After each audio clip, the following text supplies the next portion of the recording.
Warren, 4 personnel changes for the side to face Italy. Can you talk us through those decisions? Yeah, I mean, I think a couple of them have been injury replacements in terms of Luke Charteris comes in for Alan Jones, who's had a foot problem for a while, so we just felt he needs to get that right. It's going to probably keep him out of rugby for a few weeks. So that's the decision on that one. Sam Alden took a knock on the head last week, and we just feel with this game it's a good chance to give him a week off and not to push him through all the protocols, which we could have done. You know, he could have been available for this weekend, but just making sure that we're smart in terms of resting him and just preserving and making sure he doesn't get a knock again this week. Good chance for Reece Webb to come back into the squad after that sort of long layoff with injury, and Hallamamos comes onto the left wing. We've moved George over to the right. Alex Cuthbert's been sore. He's been managed for a number of weeks, and so kind of giving players an opportunity, giving players from last week a chance to redeem themselves in terms of, we were disappointed with particularly the first half, but improved significantly in the second half, and a chance for some others to come in too.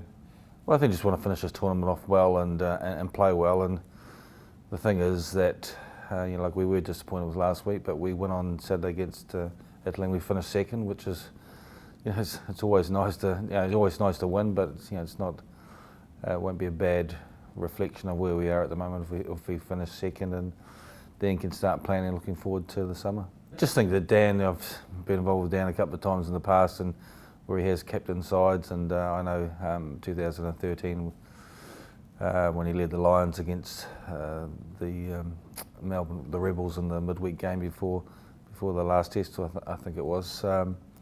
He was really up for it, and so he said to him, about this opportunity, he just jumped at it, and hope he does a good job. Yeah, I think, look, it's hard at the moment. I mean, Italy, they don't have a huge number of players, but if you look back in recent years, they've been able to beat France, they've beaten Wales in the past, a couple of good victories over Scotland. So, for them, they're probably a little bit frustrated they haven't been able to put 2 or 3 wins together in a Six Nations campaign, but they're still capable of beating anyone on their day, and you can't underestimate them. And I think we just got to make sure that we support Italy and they keep work hard at developing the numbers in the game. And sometimes that just doesn't happen overnight. It can take a generation or two to keep working hard on that sort of development. But I think it's a little unfair for people to start thinking about that they should be replaced in the Six Nations. I do see some merit potentially long term that there is promotion relegation, and if there's that second tier of Six Nations, then maybe at the end of that, then the bottom team of the Six Nations plays the top team of the second group, rather than just a simple straight up, one up, one down. I think the team coming up, because there's only 6 teams, has got to be better than the team going down. So I see some merit in that in the future, but that's I think a few years away from being that.